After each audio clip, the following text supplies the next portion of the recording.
Assalamualaikum warahmatullahi wabarakatuh. Hari ini adalah hari pertemuan ke-12 teman-teman semuanya. Ibu berharap kalian masih mau untuk mendengarkan Ibu tentunya ya, karena pembelajaran kita masih online. Untuk pertemuan ke-12 ini kita mau membahas terkait bagaimana caranya menyusun instrumen.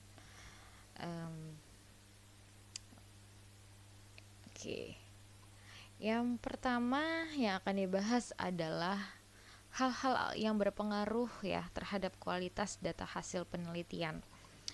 Kualitas daripada pengumpulan data itu memang berkenaan pada ketepatan dari tekniknya, cara yang kalian gunakan di dalam mengumpulkan data-data penelitian kalian.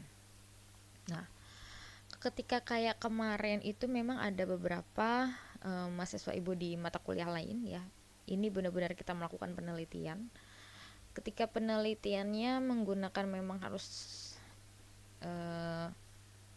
secara kuesioner gitu ya, dengan pemilihan sampling yang memang sudah mereka tentukan, tetapi alhasil data yang balik mungkin tidak sesuai gitu ya dengan penelitian yang ingin dilakukan harusnya. Jadi menyebarkan kuesioner sejumlah berapa, yang balik berapa gitu. Memang kan kalau lagi pandemi seperti ini kita nggak bisa tekankan orang ayo harus gitu ya. Tapi ketika mereka itu total sampelnya mungkin harusnya adalah misalkan 39 yang mengisi hanya 28, itu harus membuat kuesioner ulang untuk populasi yang berbeda, atau mungkin dengan menggunakan kuesioner yang sama dengan populasi yang berbeda seharusnya gitu ya.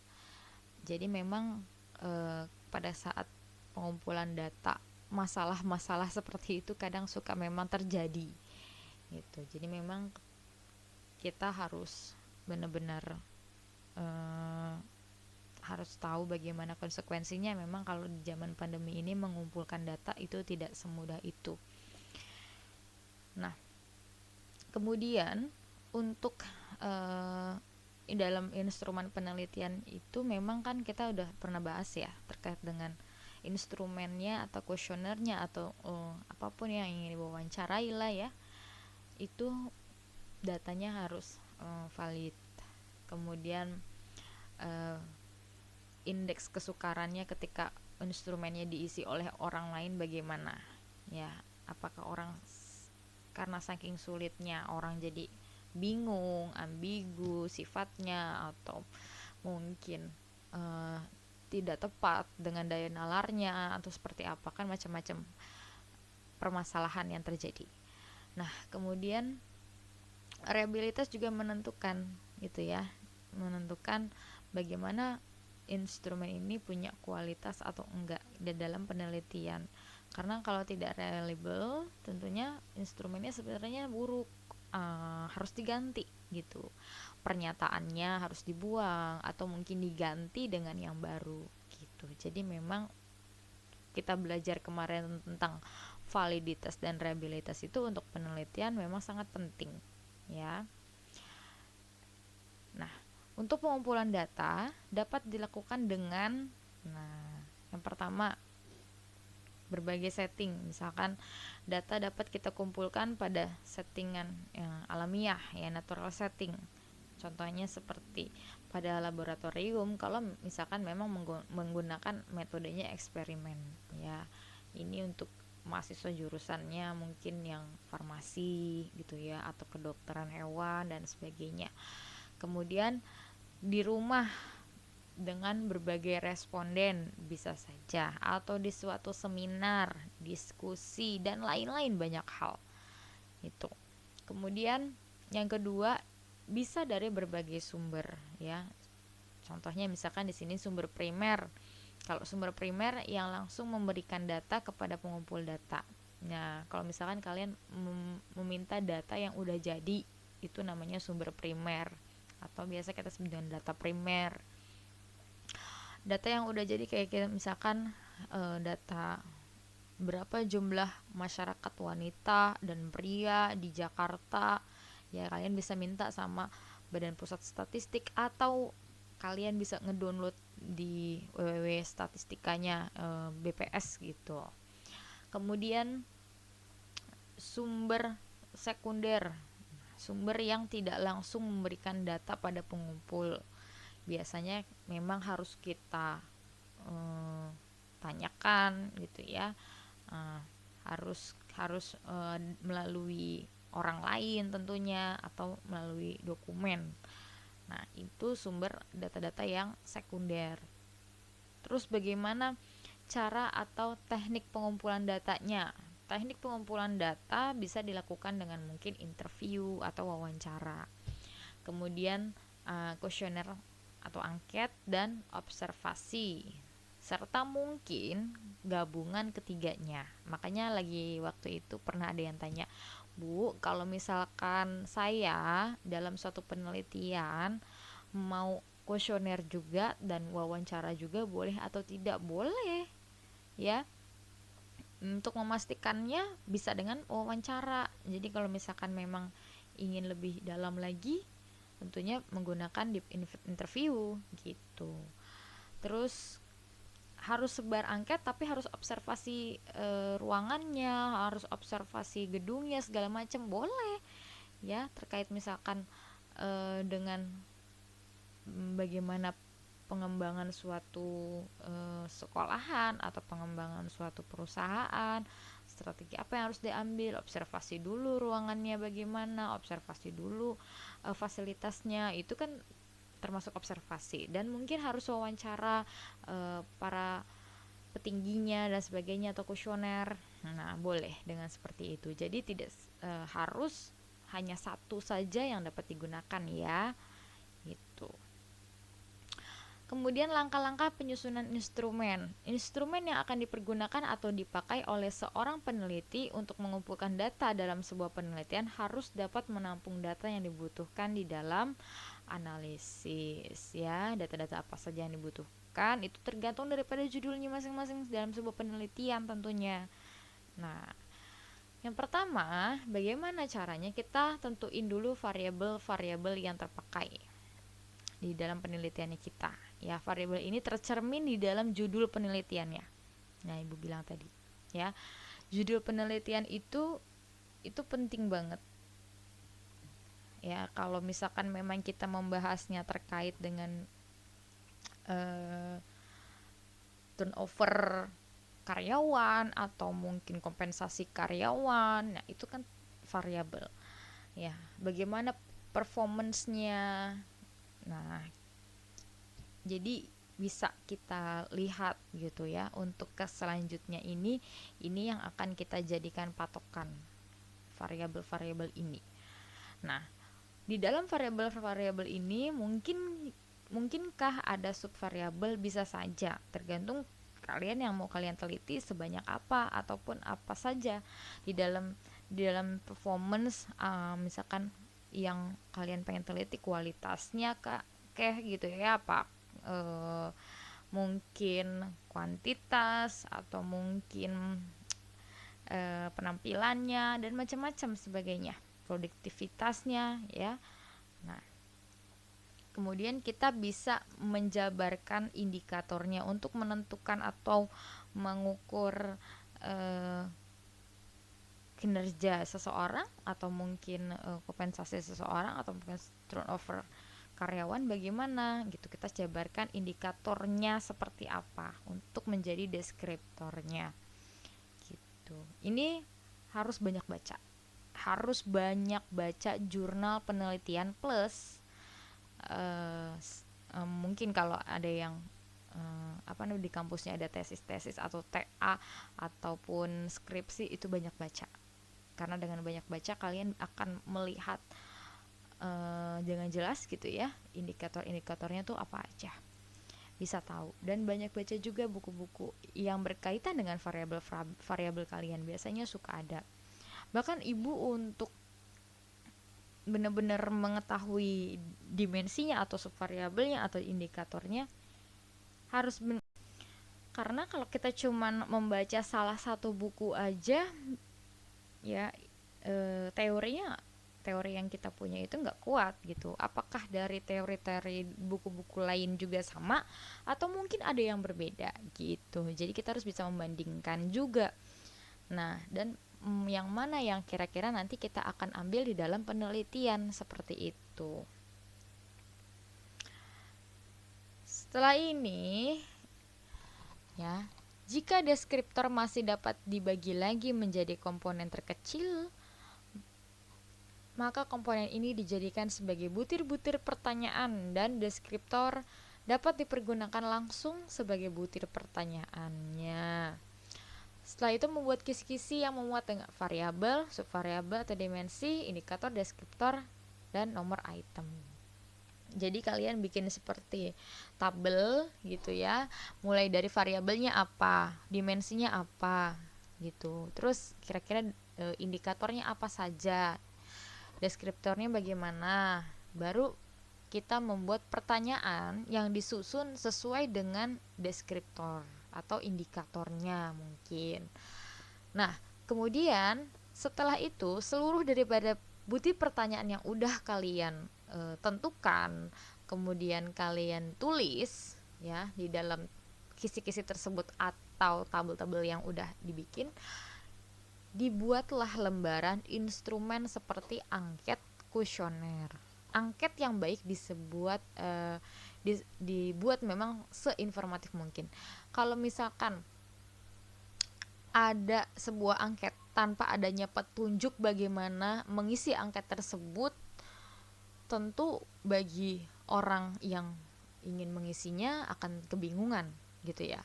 Makanya dibuat seinformatif mungkin, dari mulai membuat biodata siapa yang bakalan untuk menulis ataupun mengisi angket tersebut. Nah, supaya kita si peneliti ini tahu siapa sih responden kita, biodatanya. Kemudian yang kedua, jangan lupa memberikan petunjuk di dalam penggunaan angket itu ya. Kemudian baru di sini terkait dengan membuat kuesioner, merupakan suatu bentuk instrumen pengumpulan data yang sangat fleksibel dan relatif mudah digunakan. Data yang diperoleh merupakan data faktual sehingga hasilnya bergantung pada subjek penelitian sebagai responden. Peneliti dapat mengupayakan peningkatan reliabilitas dengan cara menyajikan kalimat-kalimat yang jelas dan disampaikan dengan strategi yang tepat. Nah, untuk kuesioner sekarang zaman juga udah berubah, zaman udah canggih. Jika bisa menghemat kertas gitu ya, tentunya tidak perlu kalian untuk mengeprint dan menyebarkan gitu ya. Tapi kalau responden kalian adalah orang-orang terdekat kalian atau kalian punya kontak mereka, baik itu email maupun WA gitu ya. Tetapi untuk yang memang kalian gak kenal mereka, terus juga ketemu baru sekali, atau mungkin itu ketemunya dalam hal yang buru-buru, dadakan dan sebagainya, seperti kayak kalau misalkan penelitiannya ada di sebuah kendaraan, angkutan transportasi, atau sebuah mall, atau sebuah universitas yang mungkin bukan universitasnya kalian, atau dan sebagainya, yang kira-kira kalian adalah orang-orang yang belum tahu gitu ya, itu ada bukan teman kalian, bukan saudara kalian, tentunya harus di print dalam bentuk membuat kertas gitu ya untuk dibagikan. Nah, kalau misalkan juga kalian memang sudah memiliki data-datanya mereka, respondennya kalian atau calon responden kalian, boleh dimintai nomor teleponnya dan sebagainya, dan kalian membuatnya Google Form, silahkan gitu ya. Jadi tapi kalau misalkan memang nggak enak, tentunya dengan cara seperti itu, dan mereka harus mengisi form biodata gitu supaya kalian ketika ingin menghubungi lagi gampang. Nah, kelemahan ketika menggunakan kuesioner yang pertama adalah jawaban yang diberikan responden biasanya direkayasa atau responden tidak sepenuh hati di dalam menjawab pertanyaan. Sehingga nanti kalau kita lihat tingkat validitasnya mungkin kurang. Ya, mungkin validitasnya kecil atau buruk dan sebagainya. Kemudian daftar pertanyaannya cenderung tidak fleksibel. Karena apa? Karena di dalam pertanyaannya itu ya sudah baku, sudah ditentukan sama seorang peneliti gitu. Yang ketiga, pengumpulan sampel tidak dapat dilakukan bersama-sama dengan daftar pertanyaan ya, karena kan daftar pertanyaan tentunya udah dicanangkan terlebih dahulu, baru tentunya sampel-sampel ini yang harus menjawab, dan tentunya juga kita harus menentukan sampelnya dulu untuk bisa membuat daftar pertanyaannya. Nah, kemudian untuk daftar pertanyaannya mungkin lengkap ya, harus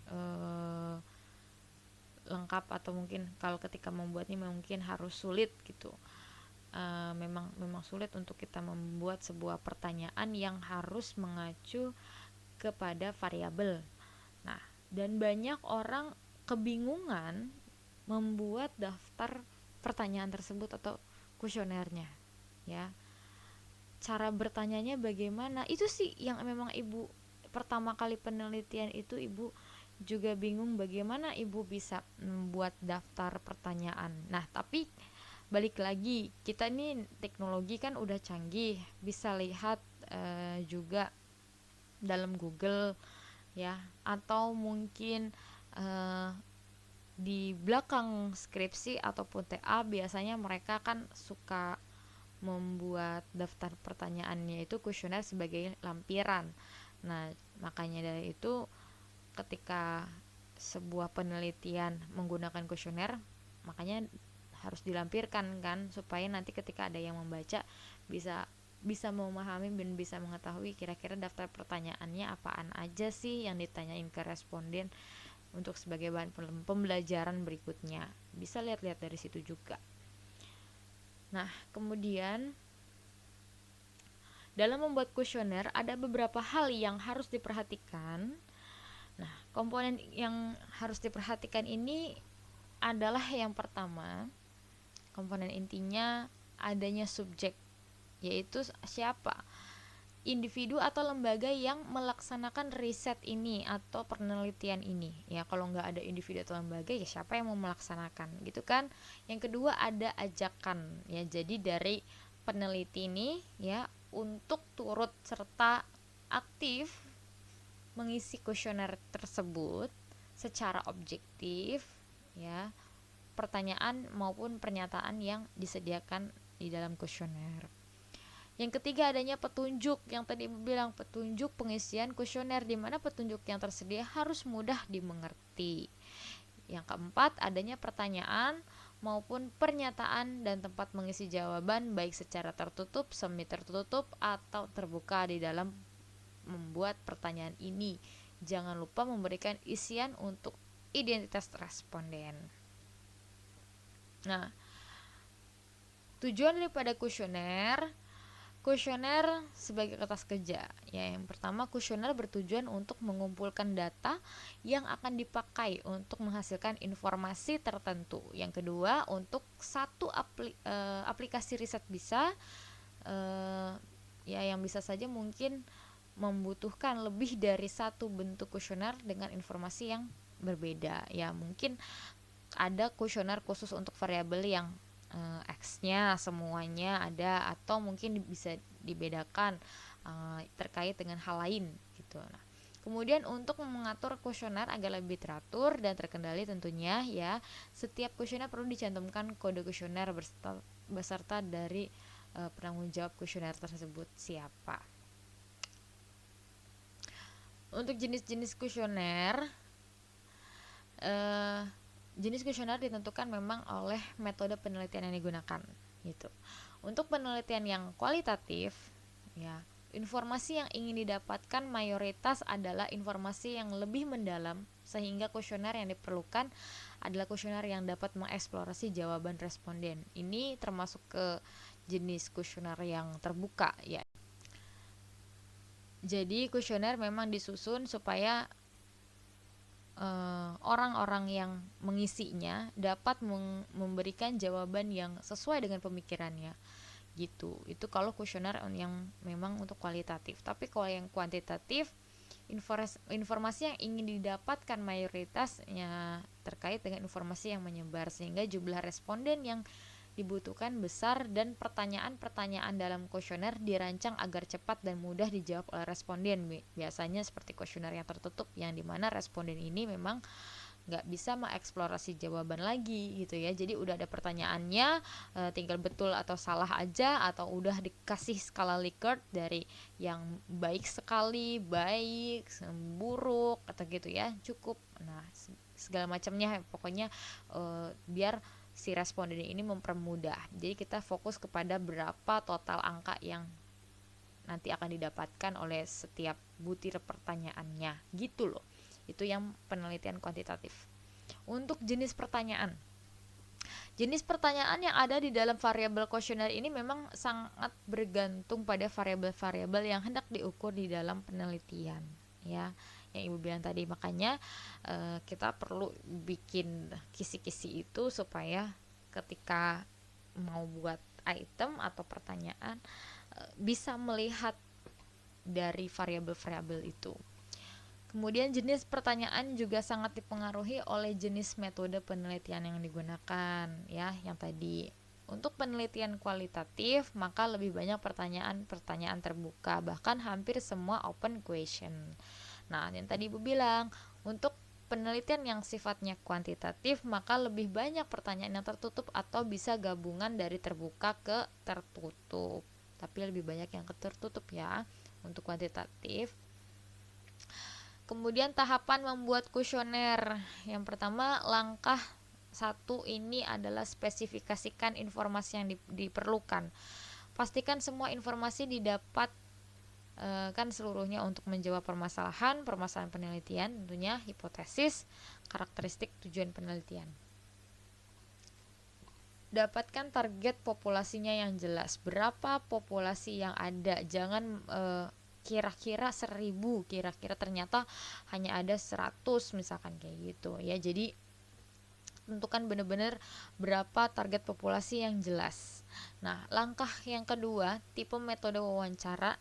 Nih, kalau wawancara tentunya kita tentukan tipe wawancara yang ingin dilakukan. Nah, oke. Baru nanti kalau yang langkah ketiga, isi pertanyaannya secara individual. Apakah pertanyaan tersebut perlu? Nah, apakah ada beberapa pertanyaan yang mungkin membingungkan? Nah, jangan memberikan pertanyaan yang berisi 2 alternatif. Nah, ini yang terkait dengan pertanyaan. Langkah keempat, memilih kata-kata di dalam pertanyaan.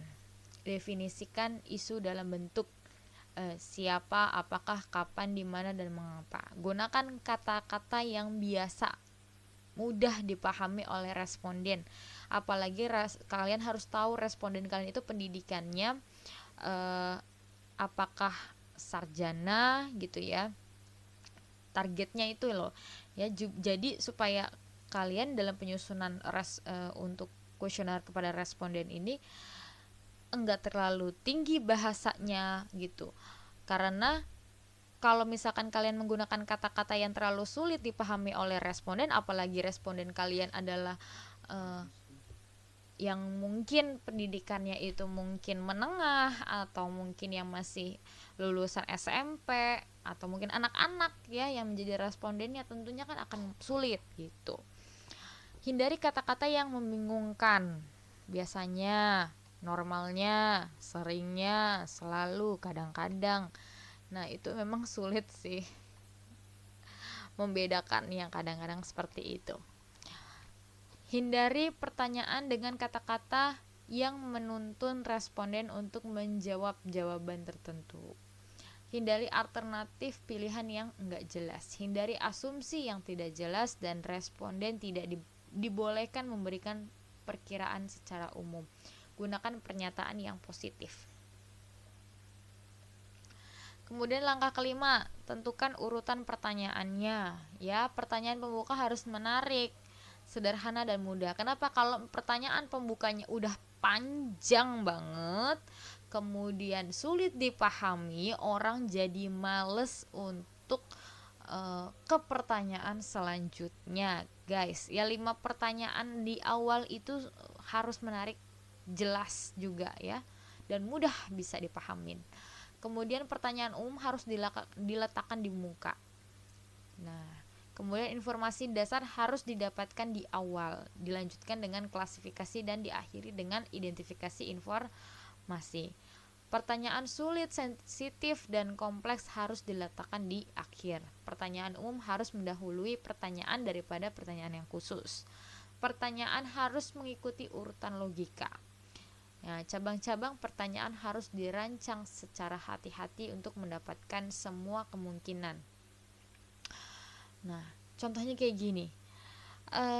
Ketika ada penelitian terkait apakah semua anak SD ini telah mengetahui rumus daripada tenses gitu loh. Ya, kalau untuk bahasa Inggris gitu ya. Nah, sementara kita belum sampai ke situ, harus tanya dulu di awal. Jadi harus mengikuti logika juga. Harus tanya di awal, mereka sudah belajar bahasa Inggris atau belum gitu ya. Apakah kamu sudah belajar bahasa Inggris di kelas saat ini gitu. Terus kira-kira seberapa sering dia melaksanakan conversation gitu ya di dalam sebuah kelas dan sebagainya. Jadi harus mengikuti logika.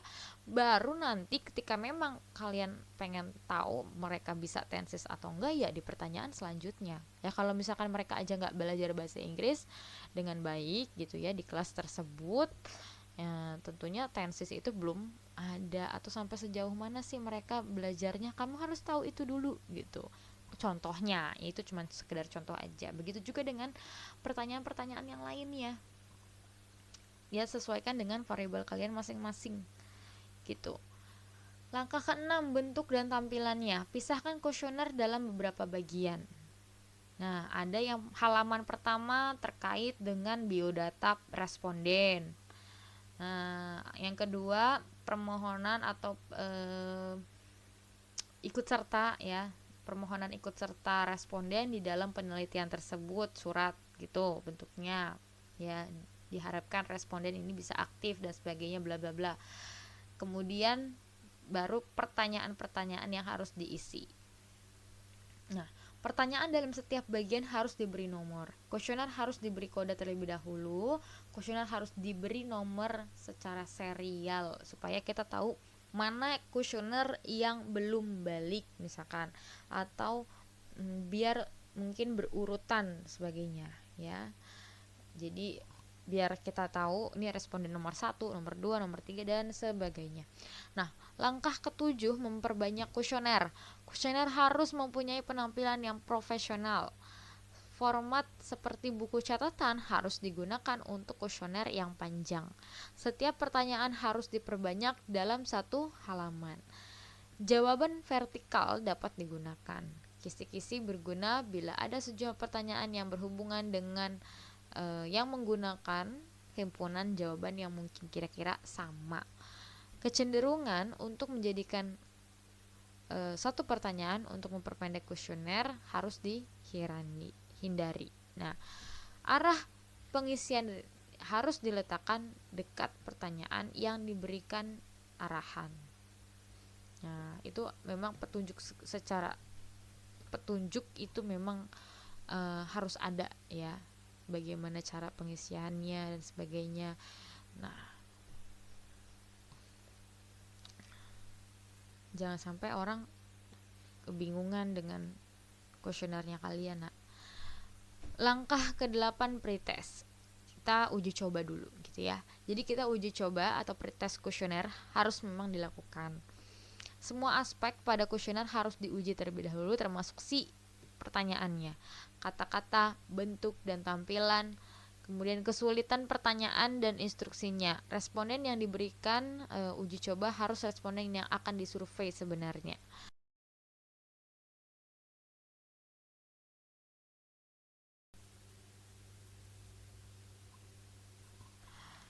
Baik, itu saja yang dapat Ibu sampaikan ya.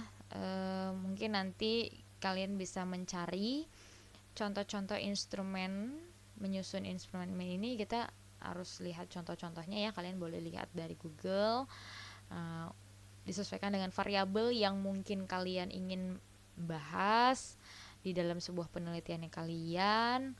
Nah, kalau misalkan kalian penelitiannya terkait dengan pajak atau sebagainya, coba lihat bagaimana cara pengumpulan datanya, kemudian bagaimana contoh instrumennya, apakah menggunakan kuesioner ya, apakah mungkin dengan menggunakan wawancara, daftar pertanyaannya seperti apa, kalian bisa coba lihat di Google ya buat pembelajarannya kalian. Jadi nanti kalian penelitian udah bisa memahami gitu ya.